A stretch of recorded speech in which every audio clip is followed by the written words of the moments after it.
Well, good evening and welcome to Frank Holohan Soccer Complex in Endeavour Hills. My name is Bryce Ruthven, joined tonight by Demir Koulis for this big NPL clash between the Dandenong City and Altona Magic. Demir, good evening. Yeah, pleasure to be here, Bryce, for another NPL Victoria encounter between two sides that spent last season in NPL 2, contrasting fortunes in terms of how they've adapted to life in the top flight. Dandenong City obviously struggling at the wrong end of the ladder, being in last place. Altona well placed in that mid-range. I think they're even finals positioned after that 3-0 win over Bentley Greens last week. So they're in the high. It'll be an interesting 90 minutes ahead. We've got some very similar lineups to what we have seen in previous weeks, and the form of Altona Magic last week, of course, defeating the Bentley Greens 3-0 at Paisley Park. Somewhat of an upset in what people have said, but in terms of the lineup that both teams produced, Altona pretty much at full strength. Bentley missing a couple of key players, no doubt there, Demir, but myself and Teo, we were on the mic there last weekend. It was a very dominant performance by the Magic. Yeah, 3-0, resounding 3-0 win. A wonder goal by Sammy Noor to kick things off, of course. They got a bit lucky with that deflection to 14 seconds into the second half that allowed Daniel Kaczynski to score another goal this season, as well as Mikkel Hemmen pouncing on Ryan Scott coming out and rounding him before tucking the ball in for, as I said, a resounding 3-0 victory. They're on a high. They're the team that you'd expect to claim all 3 points tonight, but Dandy City, they really need to pick up a win, particularly at home. Last week was their first point at home this season. 4 points from a possible 24 isn't the way that they would have envisaged their start to the season, so it's a must-win game for the hosts. And it's also two teams that did come up from NPL 2 last year, both topped their conference. Altona on the west, Dandenong City on the east. So a bit of a clash of the promoted teams. So they'll both be chomping at the bit to take out the honours in their first meeting for 2019. We'll go through the team lineups very soon. We might visit the home side first in Dandenong City. Demir, would you like to do the honours? Will certainly do the honours. So, Alex Connell will start in goals once again. Sean Filipovic is back into the starting 11. Petar Franic, James Kelly, Greg Lombardo up against his old club. Liam McCormick, Mark Ocheng, Dean Piemonte, Anthony Poliak, Zach Thompson, and Stephen Topalovic returns to the starting 11. That is Dandenong City's starting lineup with Diego Ferreira on the bench, joined by Iki Jawadi, Anthony Fio, Jaden Unmack, and Clayton Monticello. Cheyenne Alinajad, who got the assist for Zach Thompson's goal last week, is an absentee this week around, as is Stipo Andrijašević and a few others for Dandenong City. Yeah, still a strong lineup though for Dandenong City as we see them play the ball long. Ruthven in the middle from the Magic, the skipper. Stajovski, who looks long for Daniel Kaczynski. Goal scorer last week against the Bentley Greens after 14 seconds in the second half, so looking to add to his tally. As you see, Ocheng, the former Adelaide United player, find a header of Elmazi at the back.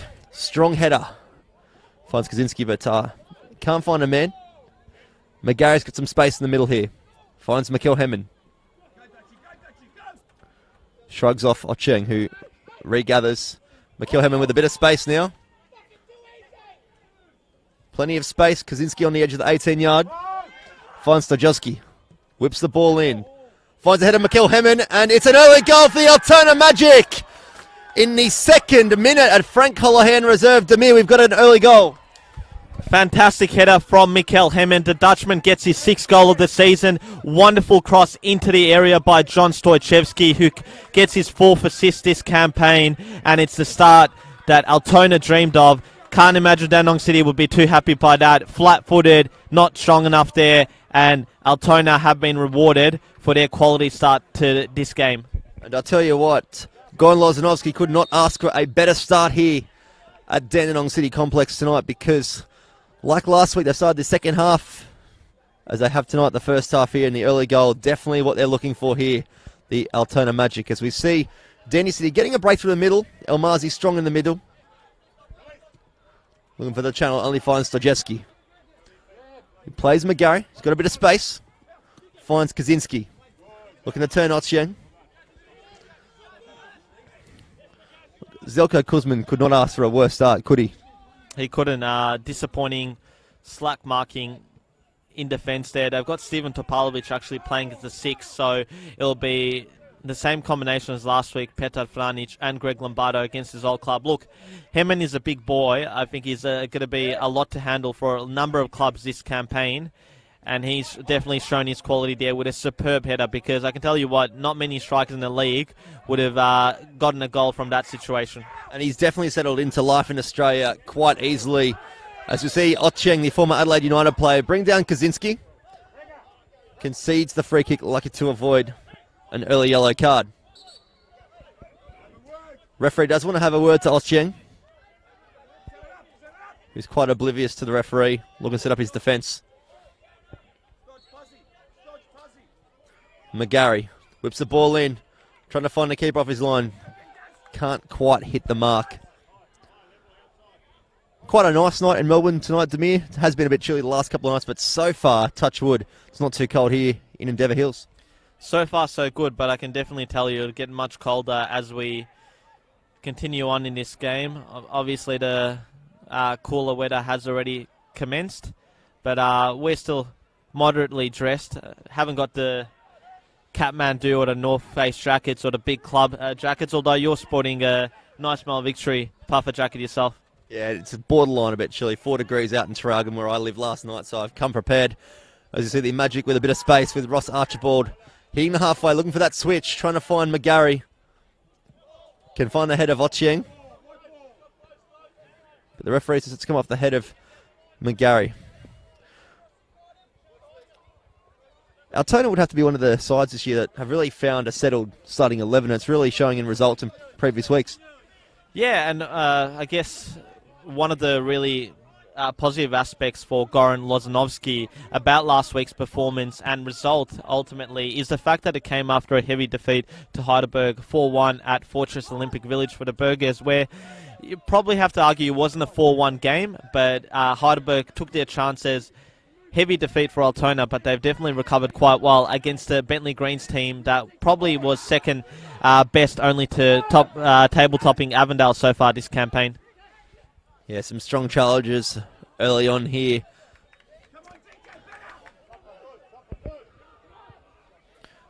Dandy City just trying to find their feet in this game. Getting some early passages here. Definitely what the coach Kuzman's definitely looking for here. Frank Holohan reserve. Not a bad crowd in tonight too. Normally a Friday night crowd here can attract a few more people, but maybe it's the east versus west. I suppose our positions in the city hasn't really drawn the crowd out as much as possible. Look, to be fair, it's a good night for football. No other games in NPL land in the southeast, although there is a big fixture only a few kilometres down the road in State League 4 between Springvale City and Dandenong South, which I'm sure would have attracted quite a few hundred people. That might have detracted from the crowd here at Frank Holohan Soccer Complex, but I'd still say that there's a good 300-400 in the house tonight. And don't forget to, if you are watching us right now, thank you for joining us on the Facebook Live or YouTube channel. You can keep your comments coming through Facebook. We'll visit the best comments throughout the night here at Dandenong City Soccer Club.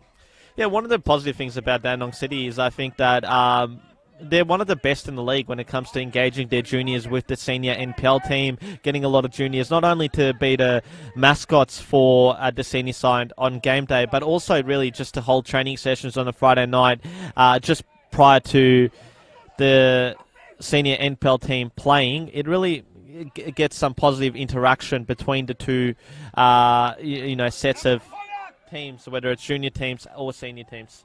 As you see, an early chance here for Dandenong City. Falls into the hands of Daniel Collinson, the Magic keeper, who plays it short to McGarry. He's got Almazi on the edge of his 18-yard. Just finds McGarry again. The Magic more than happy to keep the ball. If you've just joined us, you have missed an early goal here. Altona Magic's Mikel Hemman, the international striker. A nice little finish at the far post on the head. Has put his side up 1-0 in the second minute.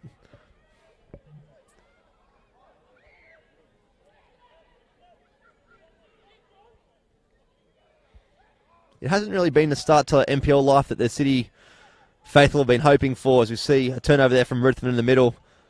They made some big signings, as we see one of those signings here. Whip a ball across, but only find the right foot of Stajeski. They said to me they have made some signings, quite notable, some ex-A-League talent as well, that just sort of, is it a case they haven't had time to gel yet, or they're just not finding their feet in the top league? Well, it's been difficult for a player like Diego Ferreira, who only has come back into the fold in recent weeks after an extensive injury that's kept him out for part of the preseason as well. But I think one player that's been quite disappointing that I expected a lot more from is Mark Gottschalk. His position at right back tonight, he's played in a more advanced position as well. And for a player that was in the A-League as recently as 12 months ago, who went down into NPL South Australia with the Adelaide Comets, was part of a successful national FA Cup run. I think his introduction to life to Victoria hasn't hit the ground off running. I think particularly too, when you do step down from the A-League to the NPL, especially here in Victoria, it does come with a lot of expectations, not only from fans, but from people like us, commentators, and also other players too on your team. So they expect big things from your experience, and just, as you said, he hasn't sort of delivered what Zeljko Kuzmin would expect from a signing like Marko Ochieng, as we see.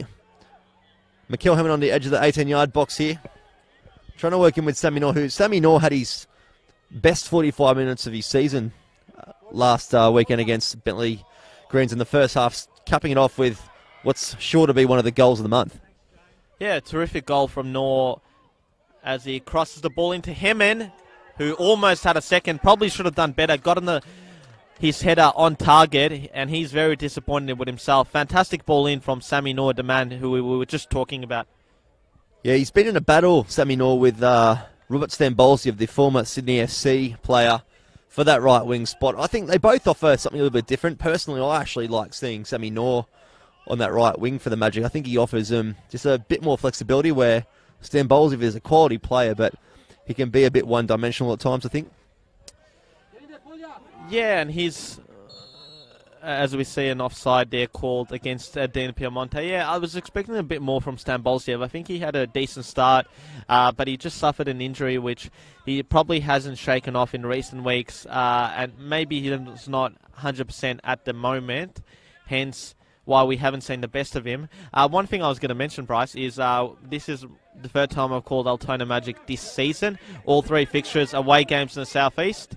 And the previous two encounters, they've emerged victorious with wins on the board. So they made a fantastic start tonight to continue their terrific away form. As you see a turnover in the midfield there from Richardson, just couldn't find the pass of Ruthven. Pilkington. Got some space on the right-hand side. Looks to whip it in, but it's way over hit. And only finds the feet of Richardson, who goes forward here. He's got some space. Looking to put Sammy Noor into a channel. Just can't find the mark. Yeah, I think the Magic have been one of those sides this year, and they were last year as well in NPL2, that they actually performed better on the road. And one of the best performances they had last year was at this very venue in a top-of-the-table clash midway through the season, which I was actually at, and probably some of the best football I've seen any NPL team play that night in a 1-0 win away from home. Was it 1-0? I thought it was 3-1, wasn't it? Actually, you're right. Sorry, it was 3-1. Apologies. You just remember Troy's goal, don't you? I do. It was. He put the first one in. No, and on a serious note, 3-1, impressive away win at a time when both teams had emerged as benchmark teams from both NPL2 conferences. I remember from memory, El Mazi got another goal as well, so it was the start of really good things to come for Altona Magic, who at the time were going through some patchy form. I remember they lost a home fixture against Eastern Lions, which was a shock result at the time, but you're right, they definitely seem to be more comfortable playing away from home. I guess one of the reasons is that the pitch at Paisley Park isn't the most conducive to their game plan, you've got to say. But at the same time, they do play there every second week, so they should make it Paisley Park Fortress. Yeah, it's definitely a difficult surface to play on. Great facility, but even speaking to some of the management at Altona, they can recognise that their pitch isn't the greatest at the moment. As we see Almazi on the free kick here, just looking for an option. Looking to play short. Ruth makes an option, but he's happy to go and clear the space with Kaczynski. Pleasant Stajeski whips the ball into Mikael Hammond again on the chest. He's got room to finish and he goes down, and the referee does blow a penalty. Mikael Hammond. The question is here, though, with plenty of set-piece takers, who will it be, Demir? I think Hammond's got his hands on the ball as Franic gets a yellow. Is it Franic or Lombardo? I think it might be Franic who's gotten a yellow there. So there was plenty of takers, but it looks like Troy Ruthven is the one who's emerged and stepped up to take this penalty. Yeah, the Altona Magic skipper on the ball, looking to put his side 2-0 up. Before he takes this, can I ask, what's his preferred side? He'll go bottom left, if I'm right. And he does too, and he puts it away for a 2-0 lead here at Frank Holohan Soccer Complex. Definitely the start the Altona Magic have been looking for here, and a very strong start for the Magic to me. Well, Ruthven repeats his goal-scoring feats at this from this venue last campaign, and correct as you were, Alex Connell guessed the correct way, but it was a well-taken penalty right in the bottom corner. Enough power as well to really leave the keeper in no man's land there, and you've got to be really disappointed if you're Dandenong City, because that's simply not good enough. The defence there has let the team down immensely with the contributions that they've had to the 2 goals, so they need to be better, they need to be sharper, they need to be quicker, and that's one of the problems that they've had to life in the top flight, that they just haven't adjusted quite as well as teams like Altona Magic have. And it's one of the venues for us as commentators. We've got to be very careful what you say, particularly about the home team when they're down, because we are right above the Dandenong City bench. So all the coaching staff can hear every word that we say. So we'll try and be as nice as possible. But the 2-0 disadvantage isn't the start that they were looking for here at their home soccer complex. See Topalovic through the middle. Finds McCormick on the left-hand side. Just looking to keep it short. Trying to just earn that bit of composure that they haven't shown in the opening minutes.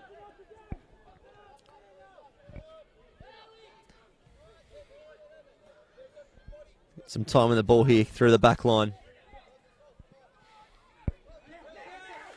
Yeah, it could be a strange one to me, but hopefully copping 2 early goals actually settles Dandenong City, because they did start quite rushed and were forcing the issue, which did lead to some cheap turnovers. Yeah, and from memory, they have been behind before away at Green Gully, and they did end up emerging victorious in that one with a 3-2 away win. Their only win so far this campaign, but they'd conceded 1 at that stage. They've conceded 2 here, and it's definitely the worst start that they could have made as Pilkington goes forward. Yeah, the Altona Magic skipper, Ruthven, not happy with the challenge from Pilkington. The coaching staff just encourage him to push on. I think it might have been Thompson in the end there who had the shot. He's, of course, going for his 3rd goal in as many games, Zach Thompson. So he's been a decent addition to Dandenong City's playing roster this campaign.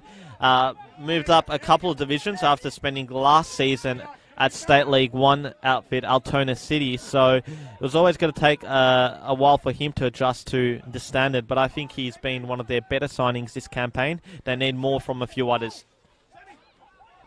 Yeah, Ocheng just looking to clear the lines, just plays it high and long, but finds header Stajeski.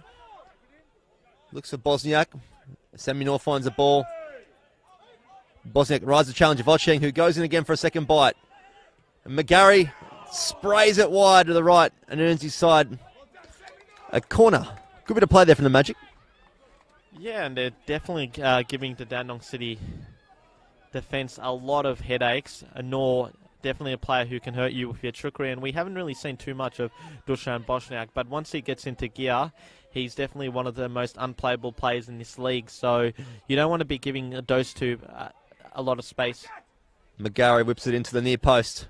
Finds header Ocheng. Pilkington looking to clear it. But can't do anything more than only side a goal kick.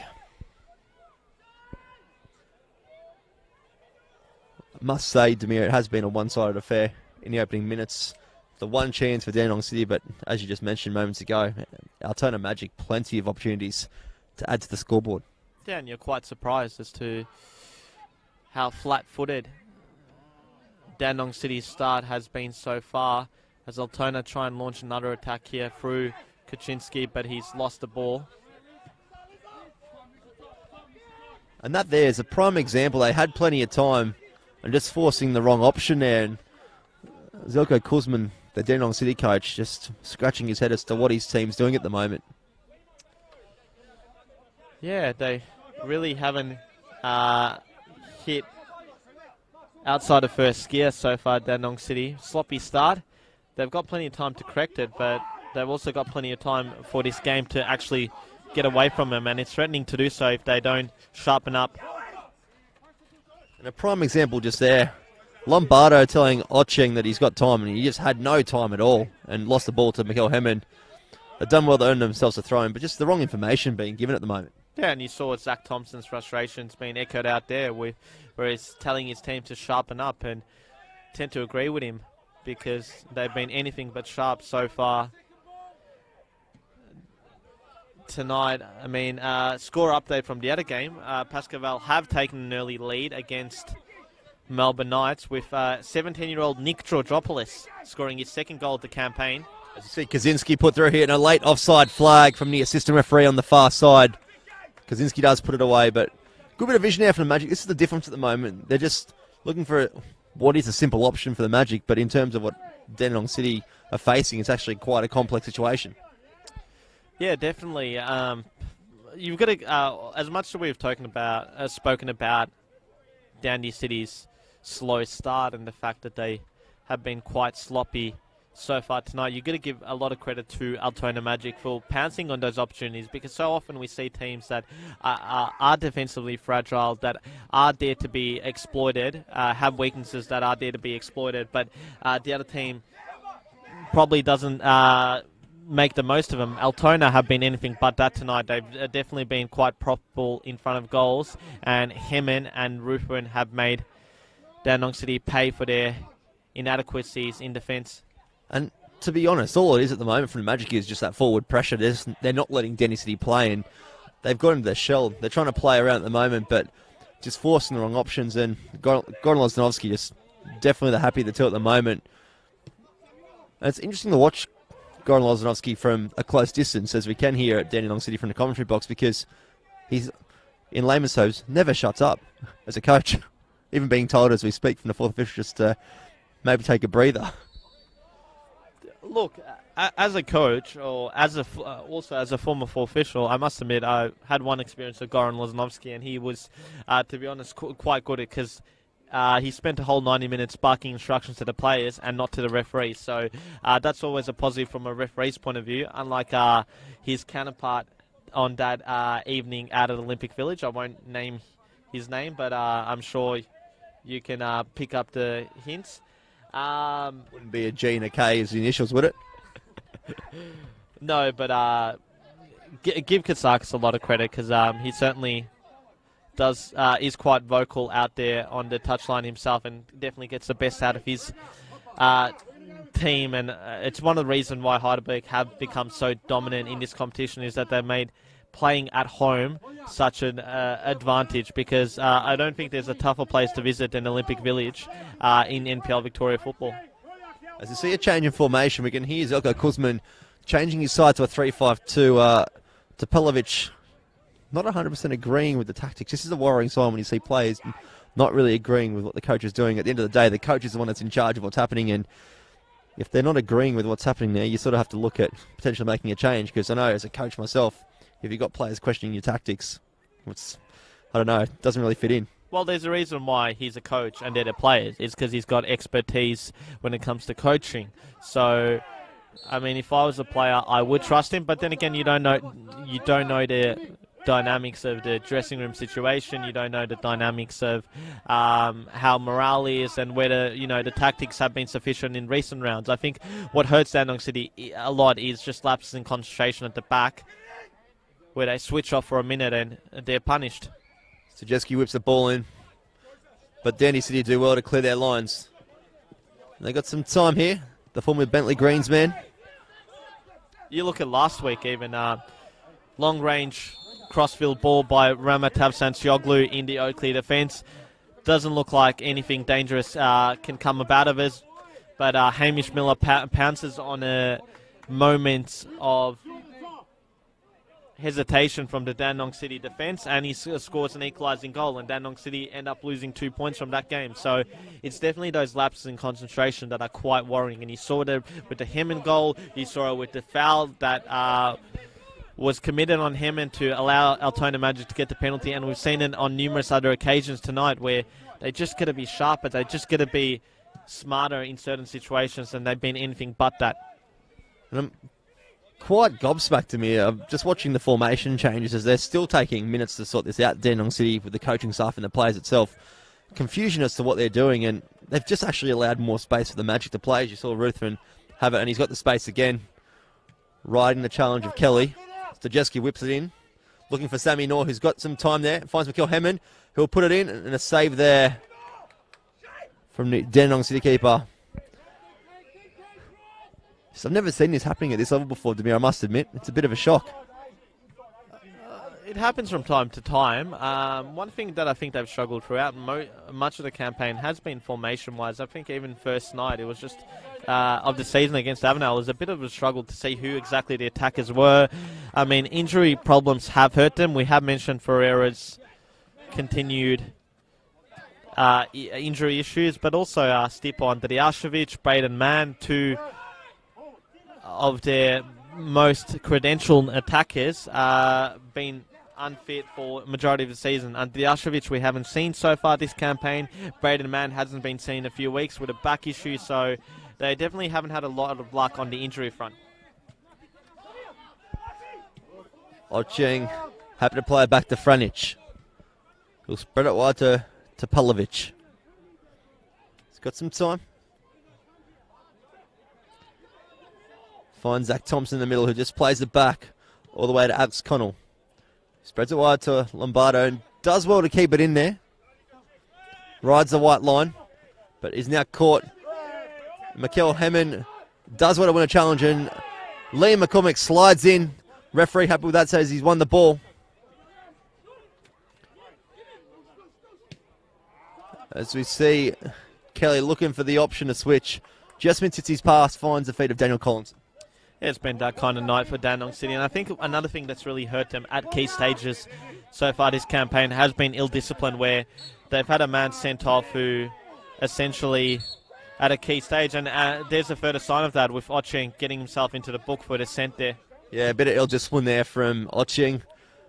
Should let the foul go. It was a clear foul right in front of our tower here, and just the frustration at the moment of being down 2-0 in the early stages of a first half. Just getting the better of the Dandenong City boys at the moment. The Magic more than comfortable to slow the play down and frustrate the men in navy blue and red. I think it's one of those situations where all they need is really the ball to fall for them in a key area towards goal, or a bit of luck to go their way, because it's been a wretched evening so far. Altona Magic look quite comfortable there. I think Ruthven and McGarry are marshalling the midfield quite well. Nor, Kaczynski and Boschniak are always a handful in attack, and Hammond's been different class tonight, and you've seen his quality on show. I mean, you always expect visa signings to give your team the extra bit of quality, and he's certainly been added plenty of that at Paisley Park this campaign. It's his 6th goal of the campaign from 8-9 games, so he's definitely had a good start to life at Altona Magic. And for a player like Kelly that was in quite a successful Bentley Greens outfit last year and got some reasonable game time too, how do you think a player like that would be feeling at the moment, leaving a strong side to come back to his club where he did originally start at, to go to the Greens? Do you get players second guessing their selection to come back to the club of choice? Look, it's a difficult one because I don't know the circumstances of Kelly's departure from Bentley Greens, whether he was released, whether he elected to leave himself, whether he got a much better financial offer from Dandenong City. It might be the case. I think one thing I would say that might have motivated his decision to move back to Frank Holohan's complex is more playing time, because he was really used as an impact sub for Bentley Greens last season. So if he wanted more minutes in his tank, then I think that moving to Dandenong City was definitely a smart move. Having said that, though, the results so far have been disappointing. Yeah, I have to agree with you there on that one. You see Piemonte just trying to get the ball forward. His teammates aren't on the same page at the moment, as we see one of the few attacking threats once again just doused quite easily with a forced error. Yeah, and that's really been the struggle. Just going forward, end product hasn't been there for much of the campaign. I know Polyak had a splendid afternoon in the sun a few weeks back against Green Gully where he had a hat-trick. They had some fun in the first half a couple of weeks back against Dandenong Thunder where they scored 3 goals, but the collapse was the worrying thing, and you have to wonder where they are at the moment, how differently their season could have turned had they, managed to go on from there, pick up the 3 points, or even a 3-all. They had a fantastic opportunity. Kelly himself, that was a fantastic save from Piers Clark in the 90th minute, just before Kieran Dover went up the other end and scored for Dandenong Thunder, the winner. I think it's one of those sliding doors moments that you might look back on at the end of the campaign and you wonder, what if? I'm going to make a call like I did a couple of weeks ago, Demir. There'll be a red card in this game. You can just sense it that I think it's going to come from someone in a navy blue jersey, but I think there's definitely potential for it in this game. Well, the one thing I will say is that Chris Hope is one of the more lenient referees out there when it comes to, the physical aspects of the game. I mean, you saw that McCormick one. McCormick did win the ball, but he went in quite dangerously. So not many referees would have played that play on, but Hope's one of them, and players generally know what they get with him. To be fair, give him credit, he tends to be one of the more popular referees out there. So I think that's always a good sign where you have a lot of respect from the players. See Dandy City just trying to get around the outside, and they do so successfully. They whip a ball in. The ball's intercepted. Everything on Marzi, but Kelly's on the outside. He gets onto his left foot, has a strike, but just can't quite make the contact needed to find the back of the net. And Kaczynski gets pushed over. The referee just waves it away. Oching definitely testing out the referee's patience here. And he actually finds some space on the right-hand side. Whips the ball across, and a great ball. But a unusual attempt to try and finish, and actually puts it back to the 6-yard box to me. Yeah, another one of those that really just sums up the first half proceedings for Hajduk. And we did say it was important for a bit of luck to fall their way. Wasn't the case there, and they really struggled to create opportunities. And the one thing when you are down on your luck when it comes to results and also performances is you need to take your opportunities, and that is a fantastic chance to get a goal back, get some confidence in, particularly if they can not concede anymore until the halftime break. You have the deficit, but it wasn't to be. Well, Danny City definitely looking a bit more settled since the change of formation and having worked things out. But there is still that ball there, as we've just seen. But they are trying to force it. And a great bit of work there from Greg Lombardo. But Elmazi goes down on the challenge. Zelko Kuzman not too happy with the referee on this occasion, but as you just said, he's a very patient referee, and you can tell he's in control of the game, not the players in this one. Yeah, one of the best in the business, Chris Hope. Do remember, we are live and interactive tonight, so keep your comments flooding in. At the moment, it's the Dean Manair Fest, because it seems to be the only one commenting, as Kaczynski whips the ball in for Sammy Noor at the back post. Plenty of time for the Altona Magic right winger, and he makes the score 3-0 to the away side in the first half here. Demir, it's coming too easily at the moment for Altona Magic. Yeah, 6s and 7s at the back, Dandenong City. The collapse is not a pretty sight in person, particularly where you've got now teammates McCormick and Kelly, the two ex-Bentley Greensmen. Yeah, and they're arguing amongst each other. This is not what you want to see in the first half. There's still another 45 to go. And when players start arguing, this is when the coach has to really look at what he's doing out there, because he's changed formation already. It hasn't worked. You've got players arguing through the middle, blaming each other for players coming through, and it's not a pretty sight sometimes. Yeah, but a lot of times it comes down to individual application, and the players aren't up to the task as to what the requirements are, what they're meant to do. I know it's one thing, it's easy to blame the coach, but at the end of the day, it comes down to application, as I was saying, and it's just been slack marking, as was the case there, because Daniel Kaczynski had so much time, so much space, so much room to carve up the defence there, play a cross-goal pass to Sammy Noor, who was unmarked at the back post, and he had the easiest goal of his career there. Yeah, he was very composed. You'll be able to see that on the highlights or, of course, the rewind feature on Facebook Live and YouTube. You see Stajewski with plenty of time here at left back. Finds Bosniak, who looks for the flick. Probably could have locked that one under control, and Topalovic, very smart in the ball there. Finds himself a bit of time. Ball comes back to the keeper in Connell. Plays short to Franich, who looks short for Thompson, who looks long again. Looking for Ocheng, who wins on the head.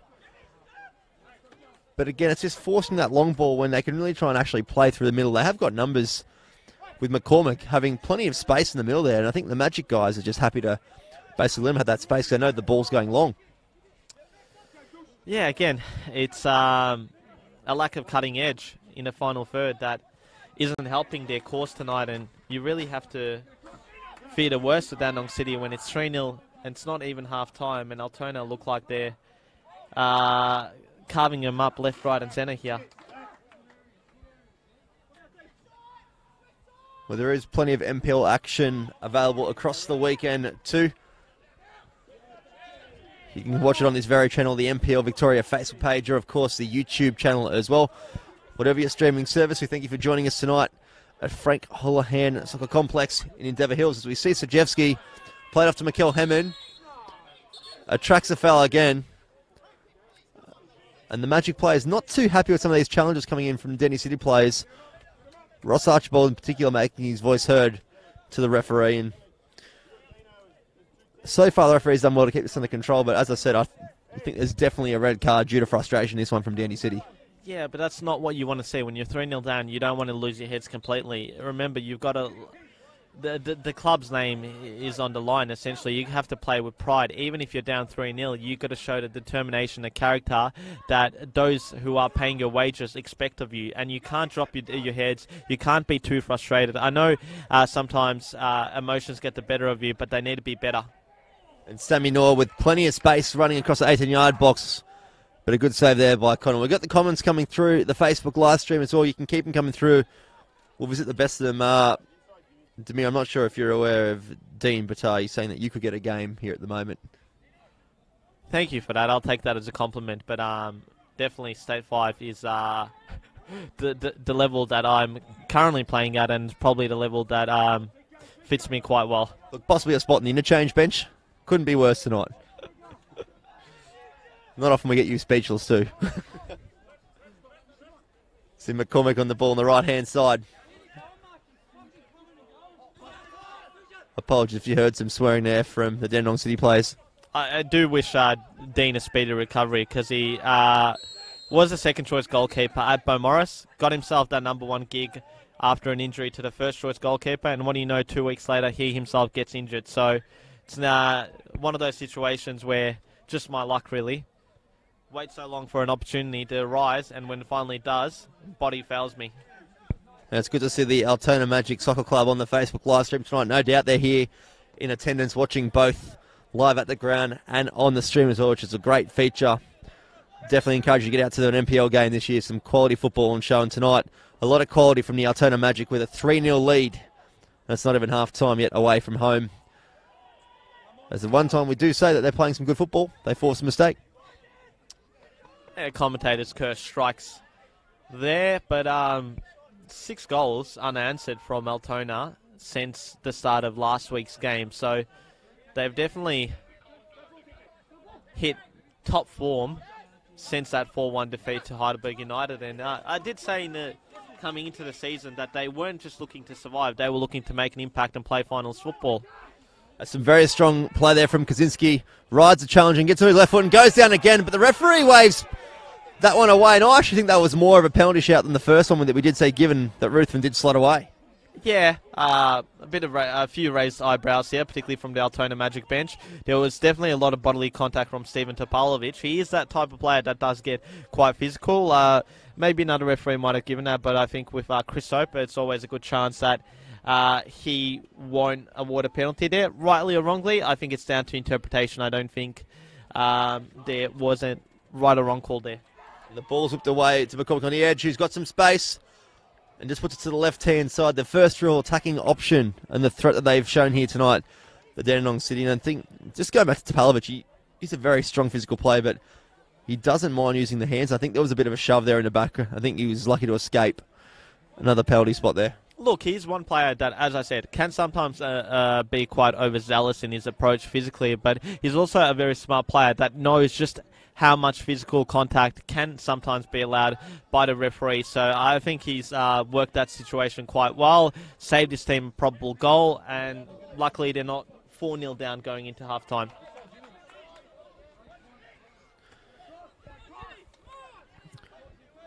Dandenong City will definitely look to make the most of this attacking opportunity. Haven't spent much time in their first half in their attacking half as well. You see Mark Otcheng right to challenges here. Ruthven does bring him down. And we'll give Dandenong City a set piece in a dangerous position here. The first real test for the Altona Magic defensively tonight. Yeah, and Piemonte is a bit of a dead ball specialist. He's certainly curled in a number of free kicks over the years in NPL Victoria, and I imagine Daniel Collison will definitely keep that in mind as he sets his wall here up. It's a real good opportunity. It'll be interesting to see whether Piemonte goes for goal or looks for a man in the box. Well, the call from the coaching staff has been put on the penalty spot. We'll see what Dean Piemonte does here as he whips it in, goes on target, but can only find the hands of Daniel Collison, who plays the ball out short to Ross Archibald, who passes on to Richardson. No real option in front. They're just forcing that issue again. But they do come away with the ball back.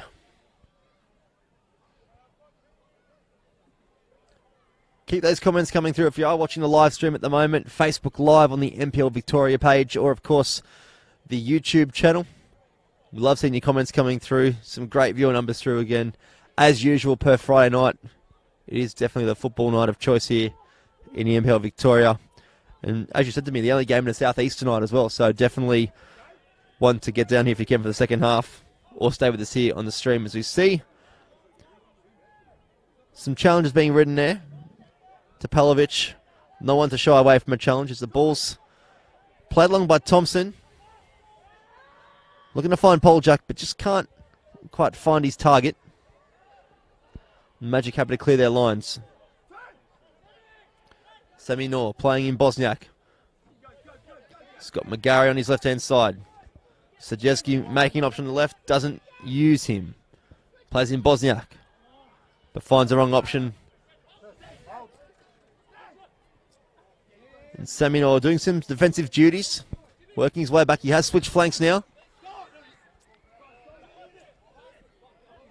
And Stajovski doing well there with Ruthven teaming up. This has been the difference here, Demir, so far. The numbers that Altona are throwing in the challenges compared to Dandy City, they're going one out and just trying to throw their bodies in, but Altona Magic being really smart, going in two at a time, just looking to really lock them out and close them out of their area. Yeah, 3 players in close proximity to James Kelly there, and it's also positive to see Sammy Noor, a player who's not really known for his defensive attributes, helping out his team there. I think he's has a potential to be a real star in this Altona team. We've seen that potential at times unlocked. He did have a trial of, I think it was all the way back in 2015 at Melbourne City when he impressed John Van Skip in a NPL 2 game between Whittlesea and Melbourne City Youth. I think he's definitely a player that brings a lot on the table, and he can definitely hurt teams with his offensive qualities. Polyak on the ball, right in the challenge of Ross Archibald. Does well to keep it. Finds Piemonte. McCormick with a bit of space, looking for an option. Finds a channel with Mark Otcheng, who whips the ball across to Collison. And Elmazi does well to clear the scraps from his keeper. McCormick's got a bit of time here. Plays in Otcheng again, using this right-hand channel. Kaczynski going in strong, but the assistant referee waving a foul against Daniel Kaczynski. Yeah, shoulder to shoulder there, and Otcheng went into the ground. I think it's a good decision. I thought that was a free kick. Kaczynski just a bit overzealous in his approach, but that last play really highlights Dandenong City's problems up front, because a good number 9 would be right in there amongst things and feeding off the scraps that presented itself in that opportunity, there was no one there. So ultimately, the best chance that they had at goal in that instance was for an own goal, for a touch from an Altona Magic player to end up in the back of the net. It wasn't to be the case as Piemonte looks to curl another one in. And he whips it in on that left foot that we all know about, but only can find the hands of the Magic keeper, Daniel Collinson. Just telling his troops to settle down.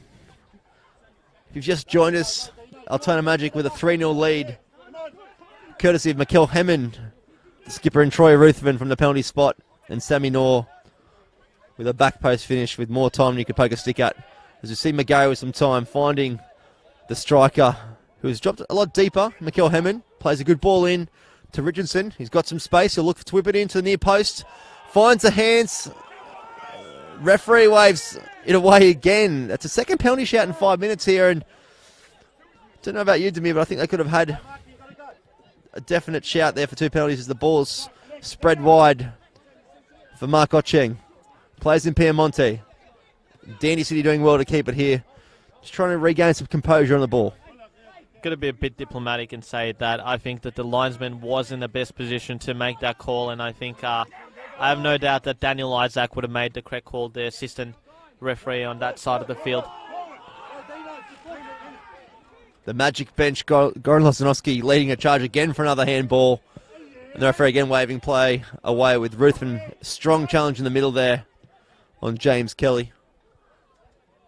Ball goes wide to Polyak. He'll go one-on-one with Richardson. The ball gets whipped in. An offside flag, and a foot is left late.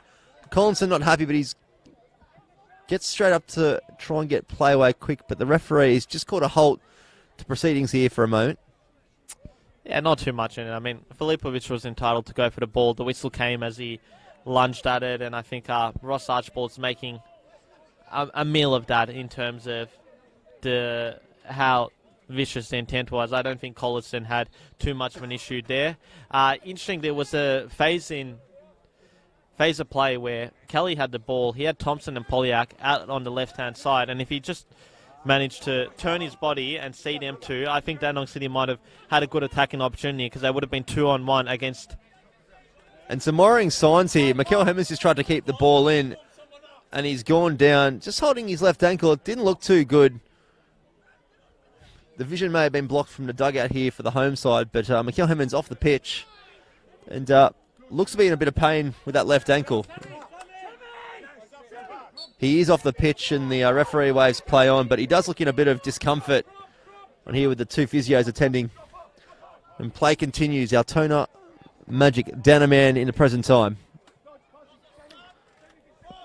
We can hear the physios calling for a sub. Not looking too good for the international Mikkel Hemmond. Already on the score sheet tonight, the goal scorer in the 5th minute. And the physios calling for a change. We'll see 2 minutes of time added on in the first half.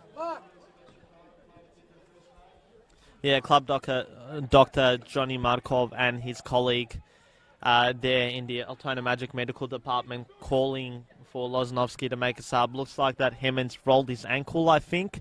Another sort of heavy fall, a bit similar to the Fertel one a few weeks ago. It seemed quite innocuous, but it's the fall that's really killed him. And hopefully for Hemmons' case and for Altona's case, it's a bit of a similar situation to Fertel's, who recovered and played the week after against Altona, no less. And very unusual from the referee. 2 minutes of time added on, and he's literally called time straight away. As we see the Altona Magic coaching staff calling for a stretcher, so we'll keep an eye on that at the halftime break. The current score, 3-0 in favour of the away side, the Altona Magic, currently down to 10 men. As you see, Goran Lozanowski not too happy that his star marksman is currently down, being attended to by the stretcher. We'll leave it there for now. We'll be back in about 15 minutes' time. It's Bryce Ruthven and Demir Koulis live from Frank Holohan Reserve. We'll be back in a moment.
Well, welcome back to Frank Holohan Soccer Complex here.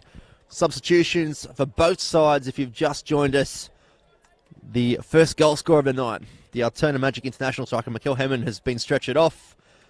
Reports at the halftime break are possible fractured ankle. Didn't look pretty from the commentary tower here, but has been taken to hospital for precautionary scans. Also, Diego Ferreira has come on for Dandy City. Mikel Hemmon replaced by Sam Mitchinson as well. So, two changes at the halftime break. As we welcome back Demir Cools for the commentary tower. I'll let you finish that roll, Bryce. I'm sure it's an enjoyable and tasteful one as ever, as it is here. They've got a quality kitchen, but yeah, I imagine Mitchinson coming on means a bit of a reshuffle in attack for Altona Magic. As we see a foul called by the assistant referee. The Magic players not too happy with that call, but just losing their first goal scorer could change things a bit here for the Magic. He has been a bit of a presence this first half. Commanding figure, if you've ever watched him live, 6'4", Dutch striker. He's been in form last couple of weeks, so I can tell you now the coaching staff underneath Goran Lozanovski aren't going to want to miss him for too many weeks as the ball is whipped in from Piemonte with his left foot on the penalty spot. The Magic clear it.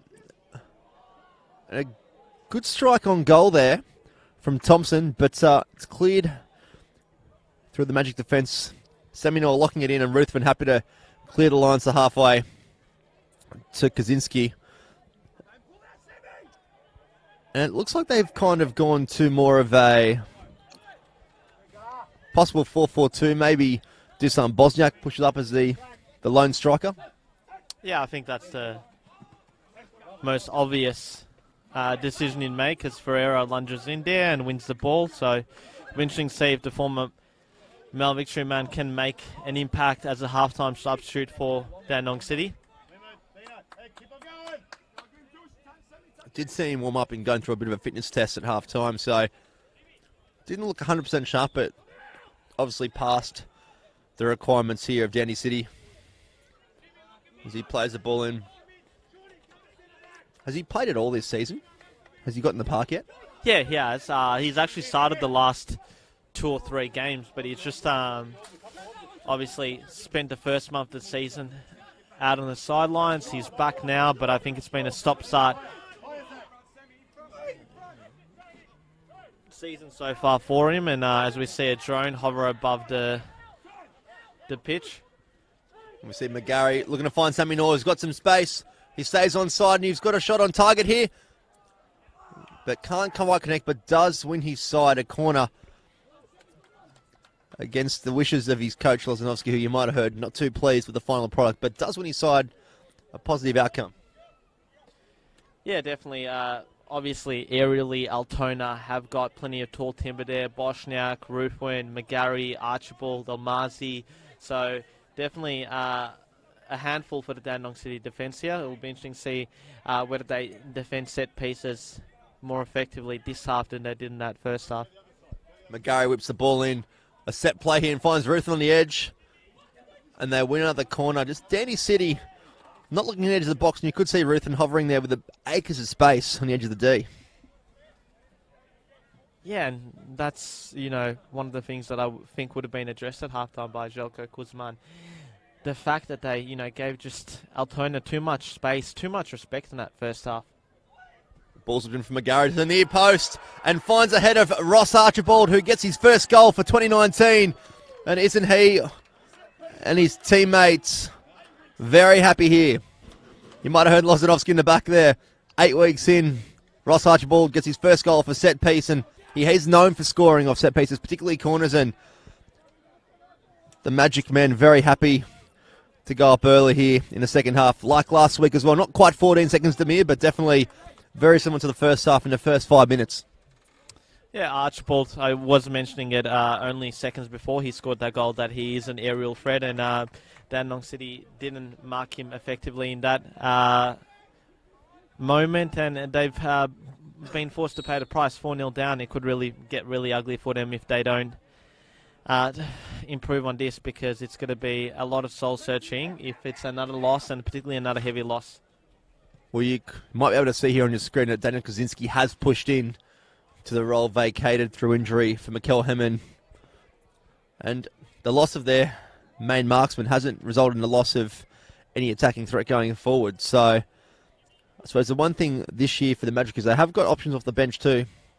You do see the likes of Sam Mitchelson starting on the bench at the moment. Can't break into the starting 11 because of the form of the starting 11 players that Lozanovsky is selecting each week. Yeah, Mitchelson, another ex-A-League player who moved across to Paisley Park Soccer Complex this off-season after a season at Green Gully, where I think he established himself as one of the more competent left-backs in the league. He has been played in a more advanced position this campaign just because of the form of Stoichevsky. He's got 4 assists to the campaign.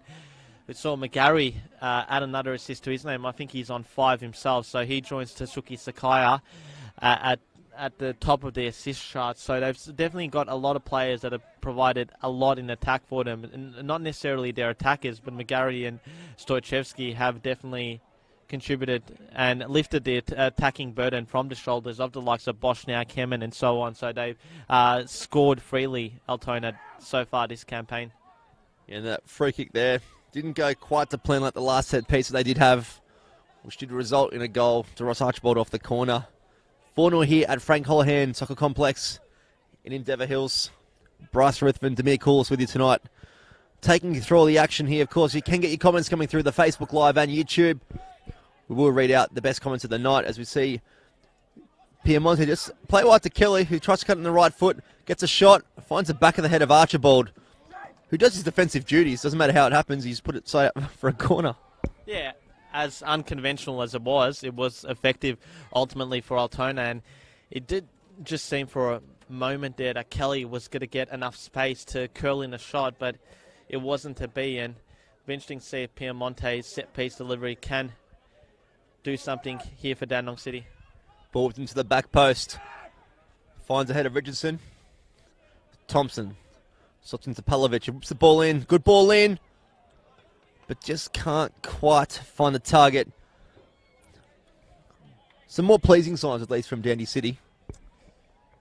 Yeah, positive, but, you know, you've got to do better in that moment, particularly when you're 4-0 down. You need a goal back as soon as possible, and ultimately, Franic wasn't able to keep his header down. It's been that sort of night for Dandenong City. Keep your comments coming through the Facebook Live. There is more goals in this fixture here. Some other big games coming up over the weekend as well, Demir. One that takes your fancy over the others? I think the big one, obviously, is that clash at Olympic Village tomorrow night between Heidelberg United and Bentley Greens.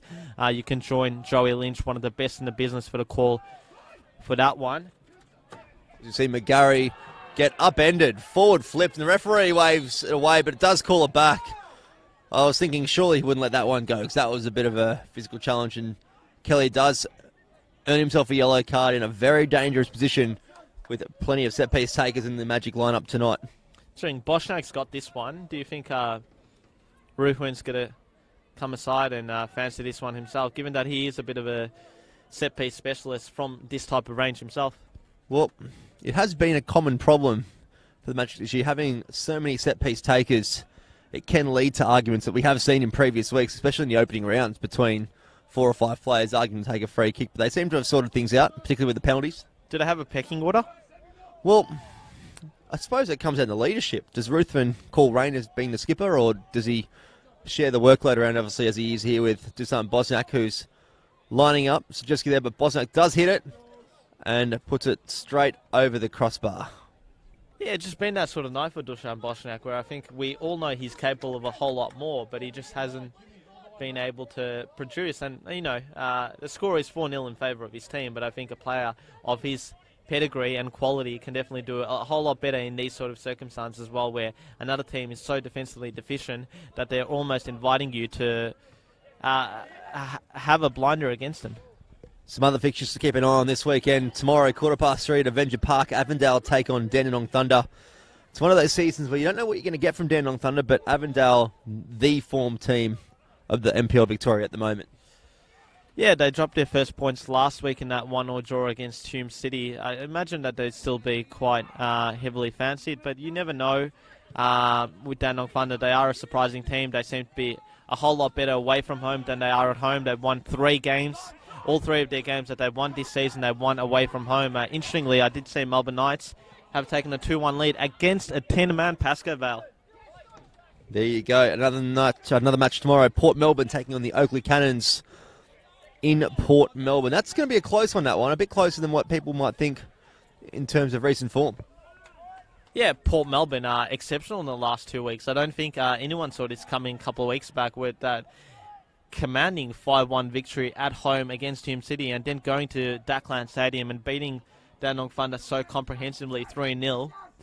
They've definitely been in superb form over the last couple of weeks. Oakley, different story, but you never know. They've got the players, they've got the quality, they've got the coach, but it's just all gone wrong for them this campaign. I believe that Taylor's been given a vote of confidence. They're putting their faith, the hierarchy at the club there, in him to deliver, and I think that I'm going to go for a bit of an upset there. I reckon Oakley can sneak 3 points home. I'm with you there too. I think Oakley can actually cause an upset away from home. On Sunday, returning to their home ground for the second time this year, South Melbourne taking on Hume City. Yeah, that's the return to Lakeside Stadium, isn't it, for South Melbourne, who played their last home game against Green Gully at John Cain Memorial Park, which of course is Northcote City's home ground. As you see, Ruthven with a bit of space here on the age 18. Strikes with the left, but only finds the hands of the Denny City keeper. Back to that earlier game between Pascoe Vale and Melbourne Knights. The game seemed to turn in the 64th minute when Hakeem Al-Arabi received his marching orders. Hamish Watson stepped up, took the penalty, converted, and 6 minutes later the Knights had the lead when Attila Offley bagged his first goal in Knights colours. And a great ball from Sam Mitchelson to scream out to Sammy Knorr, but just can't quite find it to bring it down. But it does find McCormick in the middle with a bit of space.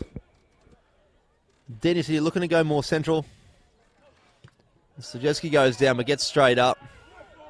The final game to the game that we have on Monday night is Kingston City taking on Green Gully. It's going to be a close affair, this one. I think Kingston are due for a win, so I'm going to say that they're going to get the 3 points, but Green Gully have been an unpredictable force in recent weeks. They were superb last week against Pascoe Vale, and Alex Salmon, what a signing he's proved to be. 10 goals in just 8 games. Bryce, I think he's so far been the signing of the season, if you ask me. Yeah, definitely. I think Gordon Lozanowski might have a few arguments with some of his plays. In a rich vein of form at the moment, of course, last week defeating Bentley Greens at home at Paisley Park 3-0, and tonight 4-0 up away from home against the other promoted side from NPL 2 for the 2019 season at Dandenong City. You can get your comments coming through the Facebook live stream. As you see Sammy Knorr with some space, we will touch base on your comments either through the NPL Victoria Facebook or, of course, YouTube channel. Got Ross Archibald on the ball. Plenty of space here. Plays it out to Richardson. Works it in with Mitchelson, who finds McGarry. Finds Richardson again. Just a bit out-muscled off the ball there. And Topalovic looking to ride a challenge again. Turns his man. And happy to play it safe. A bit more composed there from Dandenong City. Something that we didn't really see too much in the first half. And they look to play it out through Ocheng. It's a bit better from Danny City. Some strong defending there by Almazi. Plays the ball off, and Ocheng does well to ride a challenge again. Rides a second challenge. And Ruthven comes in for the third and forces it out for a corner. Some decent attacking play there from Danny City, which we haven't actually seen in the opening stages of the match. Yeah, it says a lot about their evening and I guess their season if we're sort of measuring that as a metre of success, because essentially they would need to be scoring them if they are to reduce this deficit. The game's probably gone, but you want to see a bit of spirit and a bit of fight. Well, a good 50-50 challenge there resides in another corner for Danny City, this time from the opposite side. Monty coming in to take it from this side as well. Would you go as far as saying that the game's pretty much dead and buried? We've got half an hour to play. Yeah, pretty much. You don't see a comeback on the cards here. And a foul call there in favour of Collinson, who was blocked. Still managed to get a punch away, but I suppose if you're going Lozanovsky, you're really looking to try and get that goal difference up in a fixture like this because you're 4-0 up. You've still got half an hour to play. There's definitely goals left in this. Yeah, particularly after doing so well last week to reverse a 3-goal. They conceded, 3 more goals against Heidelberg United in that 4-1 loss.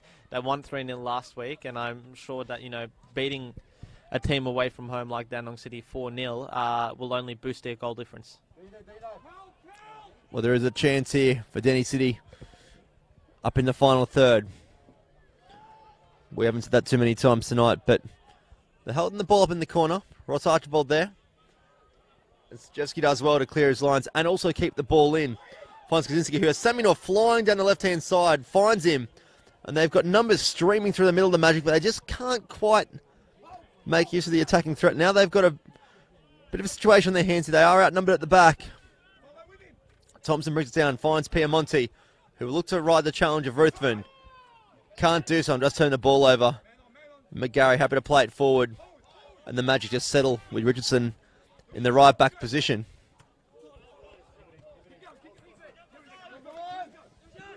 And something as simple as a poor touch from Kelly turns straight over to an attacking threat for the Magic.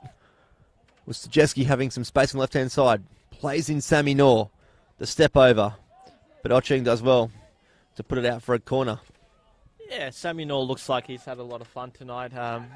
Been given a lot of space, a lot of time, and he certainly got his due reward with that third goal that really put an end to any hopes of a Dandenong City comeback, even if it was in the first half. That man does whip the ball over, but miss hits it.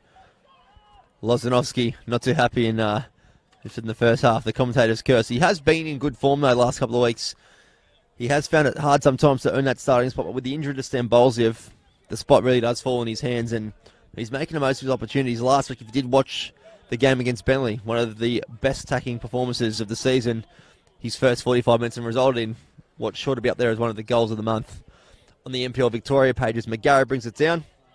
Looking for a short option, finds Ross Archibald, who's happy to go all the way back to his keeper in Daniel Collinson.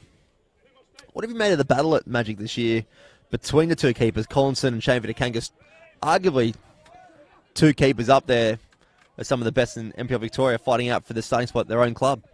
Yeah, I think they're both two quite evenly matched goalkeepers. Going into the campaign, obviously I knew a bit about Vitakangas from his time at Bulleen Lions, as well as also the fact that he had played for the Palm Beach Sharks in the FA Cup, where he certainly proved to be a hero in that game against South Melbourne back in 2015. Collinson, I didn't know too much about because obviously he's much of his experience has been down in State League 1 with Geelong, who he helped to win promotion to NPL 2 last campaign. I think they've both been quite effective, quite good, solid between the sticks, and it's an evenly matched battle between them. Both have gotten a few games under their belt. Collison seems to have edged out the race, but, at least Goran Lozanovsky can, be quite content with the fact that, he has got an able, ready goalkeeper who would probably, be of the level, be up to the standard at this league if he does need a call upon him in Vitakangas. Yeah, there aren't too many clubs in the NPL this year that you can say both keepers are definitely worthy of a starting spot.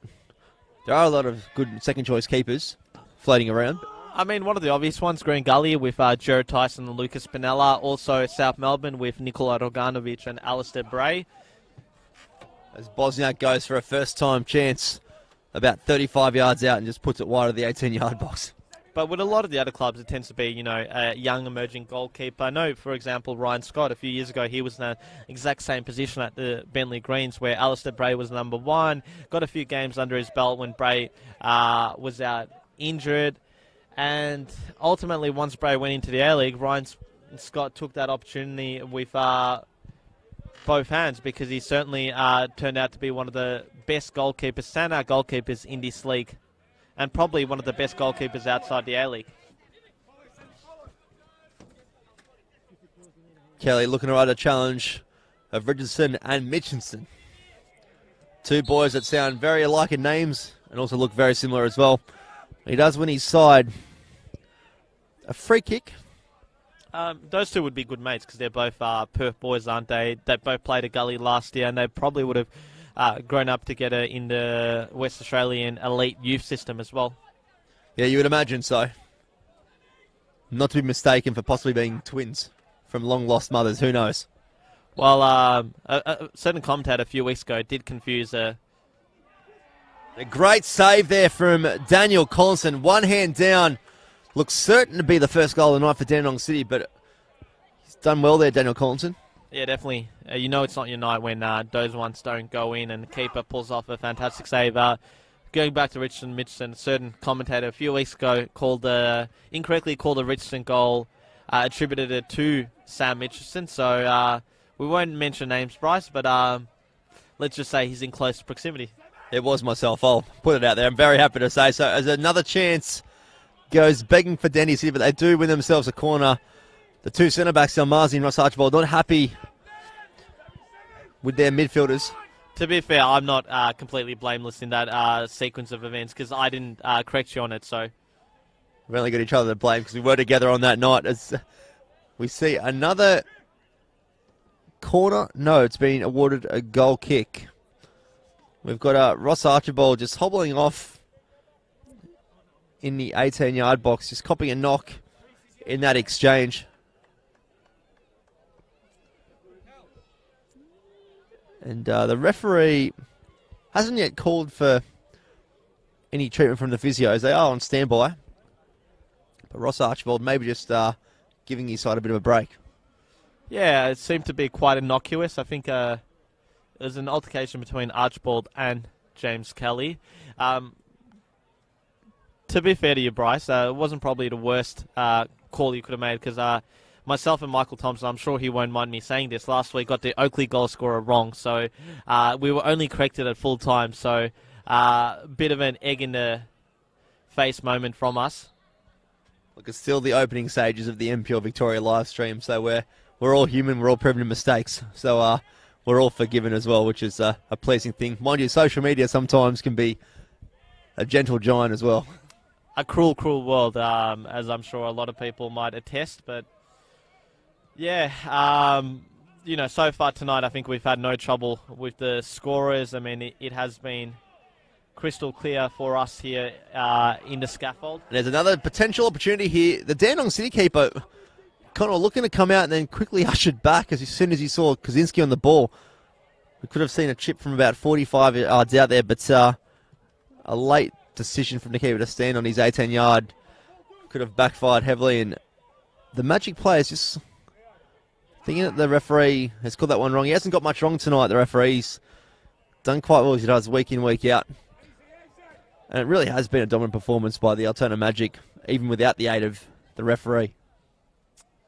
Yeah, cruise control for them. They, I think quality-wise, they might be a bit surprised tonight that they haven't met a more sterner test from Dandenong City, but it's not one of those occasions. One thing I must say, Bryce, which we might encounter in a few weeks, I mentioned that, tonight we've had no difficulty calling the players and play. I think over winter, this ground is commonly foggy, with the fog really coming in. And a chance there, and it is a goal to Zach Thompson. The Dandenong City finally hit the scoreboard to score 4-1 in favour of Altona Magic, but a long shot kind of comes off on the far post. Yeah, 3 from 3 from Zach Thompson. He's definitely been primary source of goal for Dandenong City. Fantastic finish. Look, it's one goal back. You can just hope that it's a taste of things to come, whether it's, I can't imagine it'd be this week, but next week it gives them a bit more confidence. And the main thing for Željko Kuzman's men is to end this game strongly. So, look, there's still plenty of time. If they can nab another goal or so in the next 5 or 10 minutes, they'll definitely, start putting a bit more pressure on Altona Magic. It's not completely over yet, but with less than 25 to go, it is almost that time of the night where you can safely say the 3 points are going across the West Gate to Paisley Park. Yeah, it'd be a Herculean comeback from Dandenong City if they were to manage such a feat. I can imagine that Goran Loznovsky would be filthy if that was the case, but you'd be quite confident that Altona wouldn't let it get to that stage, given the experienced bodies that they've got on the park. Topalovic happy to play back to Connell, who plays Lombardo, and it's a cheap turnover, but he does well to keep possession of the ball. Could have been a very bad result there. And Ocheng just turns the ball over too cheaply to Mitchelson, who looks for Samuel, but just can't quite find the right pass. Kelly looking to attack the space, and Ruthven just cuts the pass out quite simply. It really hasn't been good enough tonight, because prime example there from Kelly. Plenty of space to run into. He hits the right areas, but just takes the awkward touch and just loses possession. Yeah, and it's been that sort of evening, not only for Dandenong City, but for players like James Kelly, who haven't provided the attacking contributions and overall performance that they would have liked. Now, Ocheng is on a yellow card. He doesn't want to be holding on to Mitchelson for too long, because if he fouls him, he might be in the book for a second time. And the ball gets whipped across, looking for Sammy Nor, but can only find Topalovic, who's looking to ride the challenge. Keeps it in and does well to keep it in there.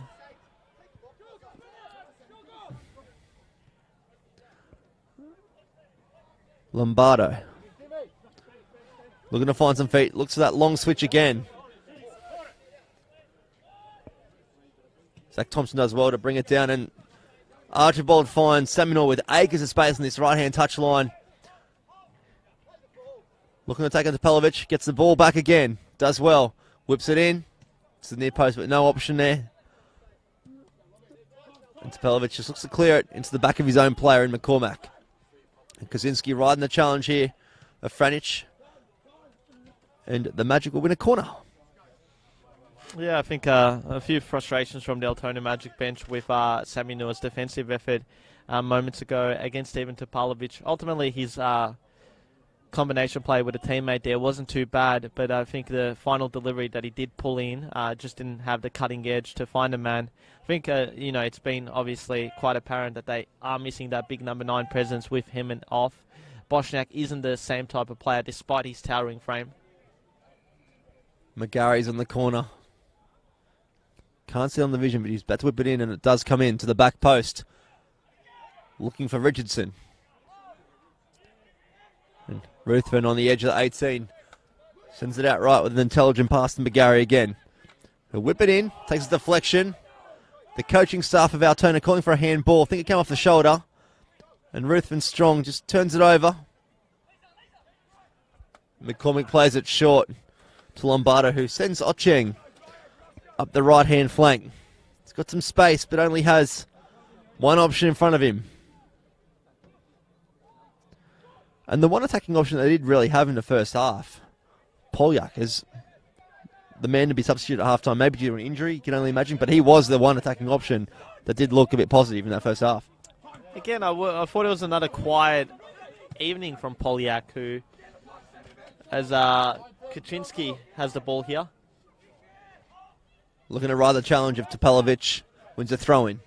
Yeah, back to Polyak. He sort of hasn't made the most prominent of impacts in the last couple of weeks from his start. He's a much better player than that. We have seen him so far this campaign, as Ocheng is the man who makes way for Anthony Fio.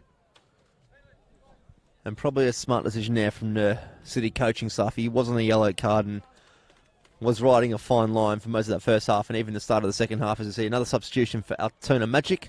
Be Sammy Nor coming off, being replaced by number 12 in Nomovsky. Yeah, Nomovsky, good solid engine in midfield to have. He's been primarily used off the bench. I think he's still yet to get a start so far this campaign, but he's definitely a player that provides a lot of energy and a lot of solid play in the centre of the park. Franic does well. Or Fiera, my apologies, as well to keep that one in. McCormick. Piemonte looking to play it, but Ruthven forces the turnover. And Mitchelson looks for the option, finds Nomovsky, back to McGarry. He's got some space. looking to suck in the City defence. Topalovic doing what he does best, holding up the defender and playing that short option. Then Piemonte does the step over through the middle. There's a bit of space on the right-hand side. They take that option. Dandenong still looking to whip it across. And Ferreira sends it out wide.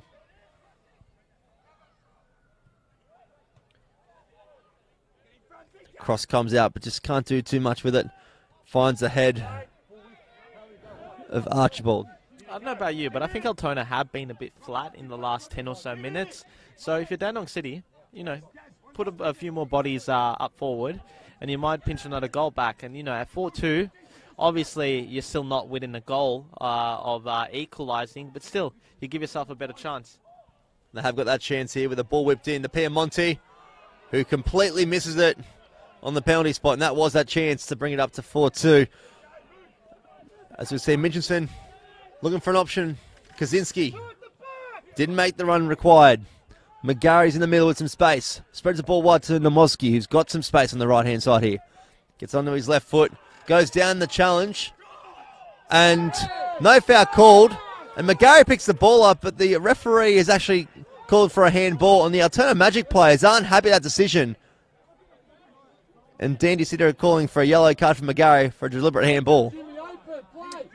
It's not deliberate because well, you know. It is deliberate. He picked the ball up. It is, but, you know, on the assumption that there was going to be a free kick called there, which I think it did appear to be an obvious free kick for Altona, which wasn't paid for whatever reason. McGarry, you know, it's one of those things, you got to play to the whistle, and he picks up the ball there when he really shouldn't. I wouldn't go as far as carding him. I think it's an honest mistake. And credit to the referee in that situation. How many times do we see it? Even in the NPL Victoria, where players just try and influence the decision, and the referee held his own and said, no, wasn't a foul. It's against you for handball. Yeah, and judging by the players' reactions, he seemed to explain it well. I mean, if he's missed a foul, he's missed a foul. Not too sure if that was the case. Maybe Chris Soap might have seen it differently, but certainly judging from the players' reaction, he seemed to explain himself well in that situation. Ruthven with some space. Plays that to Stojewski. It's a hard pass there from Ruthven. And Lozanovsky not too happy with that ball. Have to agree with you, Demir, in that the Magic, the second half, they got the goal required to sort of step the game off, but they haven't looked as dangerous. They've been a team where they've been very solid in the first 45, even last week against Bentley Greens at home. Very solid first 45, and it's the second half as the ball goes in the back of the net. The fans behind the goal here celebrating, but the offside flag has come up. Lucky there for the defence of Altona Magic, but just getting back to my point, they have been really a first half team. They haven't strung together a real 90-minute performance, I don't think, so far this season. Yeah, and that's one of the things that I think has been lacking from their campaign so far, as positive as it has been. Because you've got to remember, they are a promoted outfit, so to be in the top six, playing good football, scoring goals for fun most weeks, I think is a testament to the way that they've really adopted to life in the top flight. Because on the other end of the field tonight, you see a team that's been the polar opposite. The ball's played through to Nomowski. He can get on his right, and Topalovic, strong challenge, puts it out for a corner. I think it was Kelly. Sorry, it was Kelly. My apologies there. They do look a bit similar, so definitely thought it was Topalovic. Myself, particularly given the way that he went in there, it was a real defender's challenge where he got the ball cleanly, got a bit of demand, but no shouts or a penalty. Even if there was, they would have been quite half-hearted. So we see Nomowski on the ball to whip it in with his left foot. Plays it short to McGarry on the edge of the 18. Plays Nomowski back in, he'll whip it. Trying to find that near post, just can't quite get it past the front man, Liam McCormick. The Magic more than happy to slow the play down here with 10 minutes remaining at Frank Holohan Soccer Complex.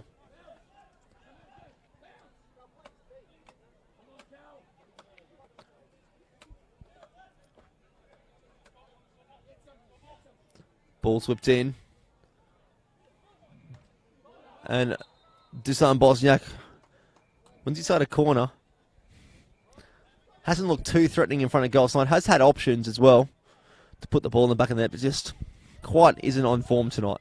Yeah, quite nice for Boschnak. We have mentioned that he's a player capable of a whole lot more. Still some time left in this game for him to make an impact. Ball's whipped in. Goes up into the night sky, and Bosnak again with a chance. Mitchinson on his left foot. Looking to find Kaczynski, just can't quite beat the defender. And Ruffin heads it down to McGarry, who brings back Archibald. And Collinson happy to clear his lines. McGarry. Sucks in McCormack. To play Richardson. And Kaczynski asking for the early option.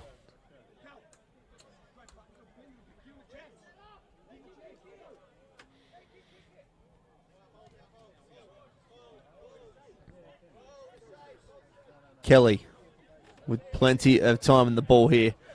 Game has slowed down a little bit, Demir, even from our point of view as well. Yeah, it's hit a bit of a lull. Altona have the win wrapped up, have the game wrapped up here as Mitchinson's on the ball. Nomovsky gets on the end of that pass, puts onto his right foot, not using the favoured left. And Topalovic looking to ride a challenge again of Nomovsky. Classic Topalovic, what we see week in, week out from the big men at the back. And Piemonte now looking for the switch, but can't beat the head of Stajeski, who finds McGarry. The game really starting to open up here with less than 10 minutes remaining.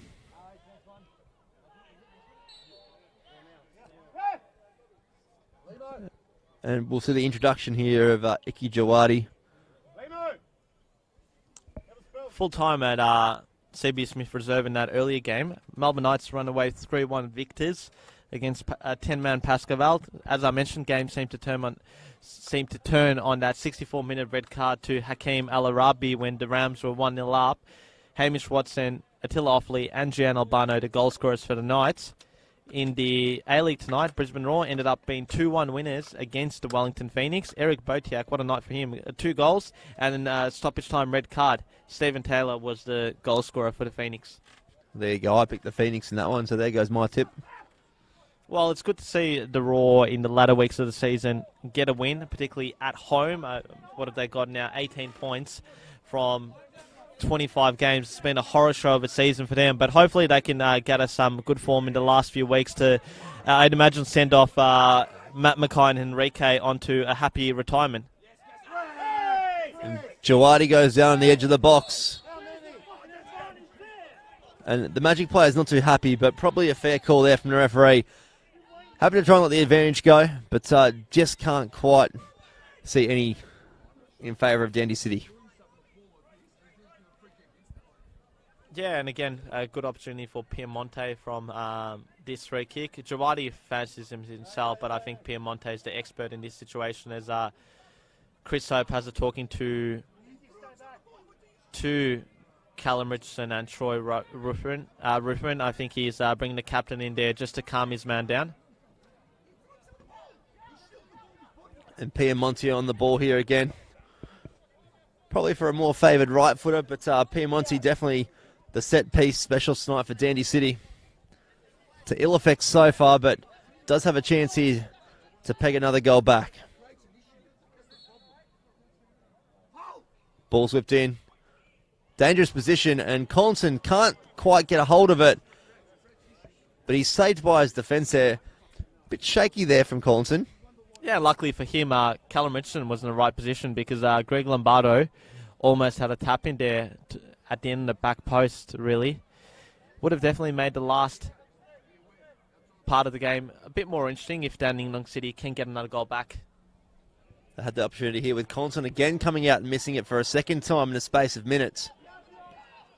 And Nomovsky wins his side a goal kick. And the goal definitely would add a little bit of a injection of life to this game. Not too far away from stoppage time here at Endeavour Hills. Score is 4-1 in favour of the away side. 4 goals to 1.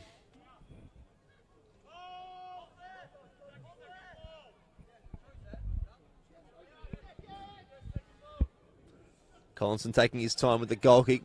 Plays over the halfway. And Jawadi finds Diego Ferreira. Finds Archibald. Ruthven heads on. Kaczynski. And Kaczynski's copped a hand in the face by Franich. The Altona Magic bench calling for a throat grab. I think that's a bit of a stretch. Maybe a stray hand across the face in the challenge there. Nothing more deserving than a talking to from the referee.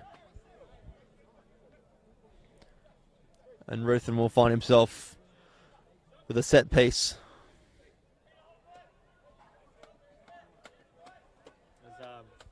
As we see Marino Gasparis about to enter the field of play for what will be Magic's last substitution.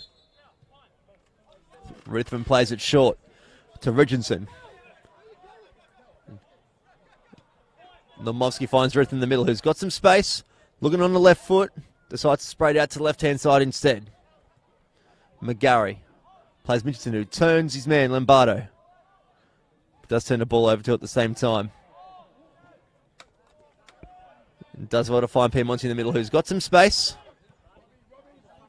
Finds Kelly on the left-hand side.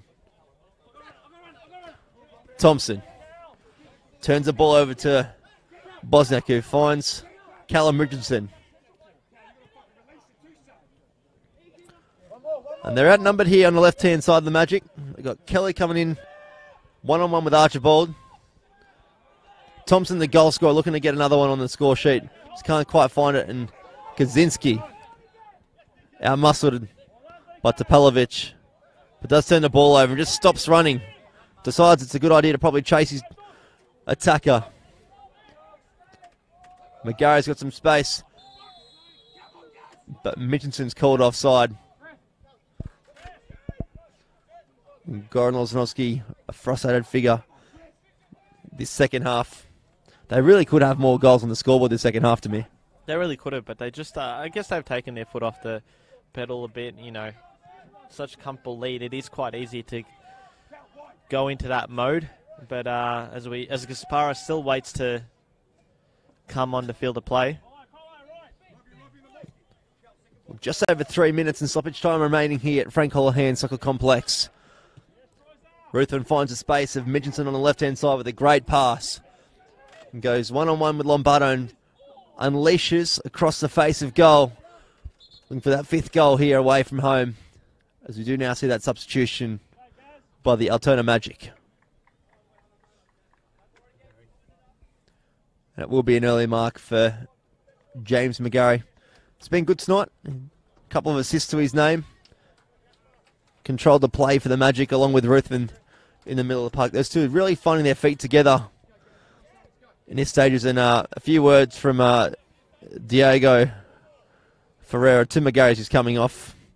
I don't think he's really in a position to say too much to a guy that's played a big part in the scoreline tonight. Yeah, 4-1. I think that says a lot. And I think Ruthven is just telling him about it now as the two exchange words themselves.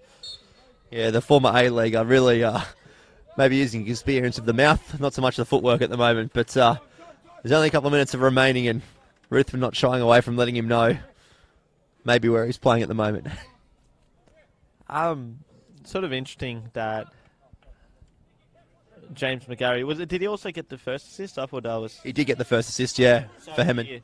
So he's contributed immensely in tonight's performance, McGarry, and it's been a fantastic season for him on a personal note. For a player that, 2017 moved to Hume City, sort of a big money move in NPL terms. Didn't quite work out for him. Mid-season, he dropped down 2 divisions to be part of that Altona Magic project, which at the time was pretty much in the infancy, really, with the team in State League 1 wanting to make a return to the top flight as soon as possible. They've certainly done that, and he's played a big part in that. And if you have just joined us towards the end of this match, it is 4-1 in favour of the away side, Altona Magic. The goal scorers, the Dutch international, Mikel Hemmant, who has actually been substituted off at half-time with a suspected fractured ankle, taken to hospital for precautionary scans as well. Yeah, he's got the first, won a penalty for the second, which was expertly tucked away by Troy Ruthven, the skipper. The third goal was a sublime play by Daniel Kaczynski and a allowed Sammy Noor to tap it in at the back post. And we could see a fifth here. Mitchinson on the ball, looking to whip it across. Not dealt with by Topalovic. He does a nice commando roll to clear the ball as well. And Jawadi clears the lines. A bit of composure shown here from Dandy City with Fiera. Diego Ferreira looking for the options. Finds Zach Thompson, the goal scorer for Dandenong City.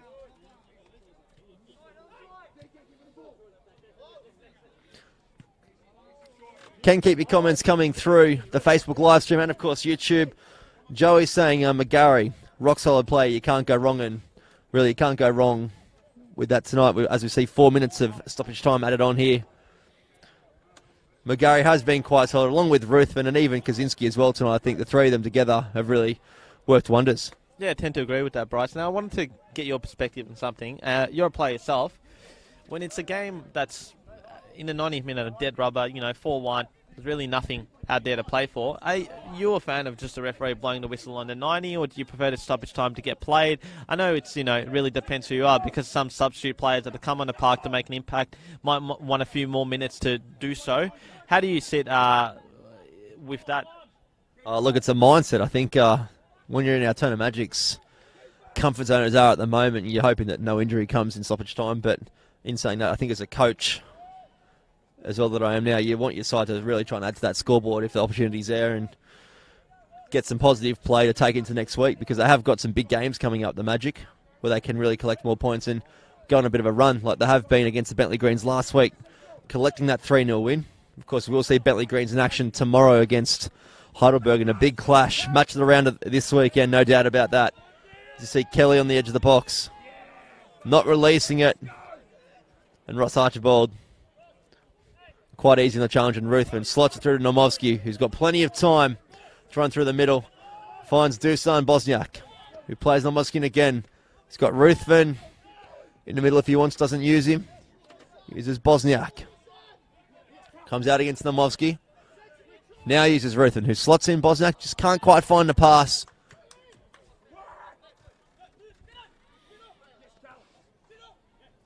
Piemonte right on challenge of Richardson. Stays down just for a late breather on the pitch. Ruthven trying to get his boys moving along the skipper. Commanding that midfield again tonight, as he has done the last couple of weeks. Stajeski. Just happy to play short to Gasparic. And a great ball to Nomovsky, finding the space. The Magic very smart, riding out the remaining minutes of stoppage time here. Dandy City doing all the defending in this last 10 minutes. Bosniak. Can't quite lock it in. Puts in a rash challenge.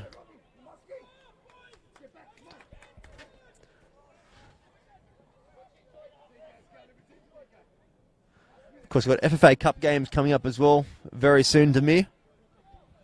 Yeah, Dandenong City will be a tough test against Preston Lions, who might be 2 divisions below them, but definitely a club with a lot of ambition, a lot of history, of course, a big supporter base, and who have commenced their State League 1 campaign off quite well. Can't quite remember who Altona have got. They've drawn Box Hill at home on Good Friday. Yeah, should be a comfortable win, you'd imagine, but, you never want to underestimate your opponent, because Box Hill, is an NPL 2 outfit.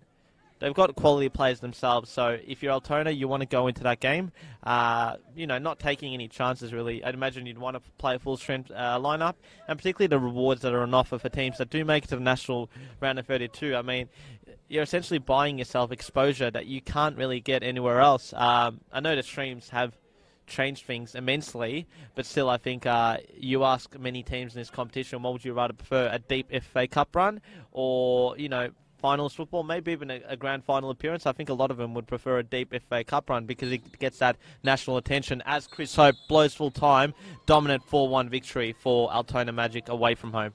Yeah, Demir, spot on. Has been a great performance here for the second week in a row. The Altona Magic take the 3 points across the West Gate with a 4-1 win. Goals from Mikel Hemmen, Troy Ruthven, Sammy Noor, and Ross Archibald for the Magic. Zach Thompson for Dandenong City. Demir Course, your final thoughts? Yeah, too strong, too dominant. Poor night at the office for Dandenong City. Yeah, not really too much more to add to that. Altona prolific tonight, took their chances. Dandenong City anything but that.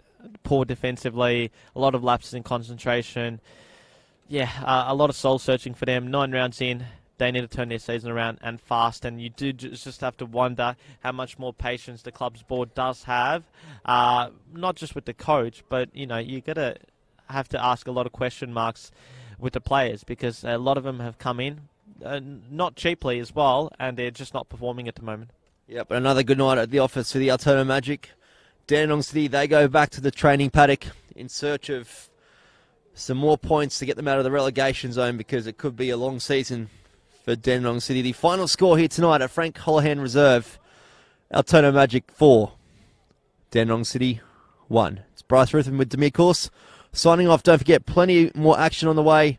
The big match of the round tomorrow, Bentley Greens and Heidelberg live from the Olympic Village. Be sure to join that one. We'll see you again next weekend.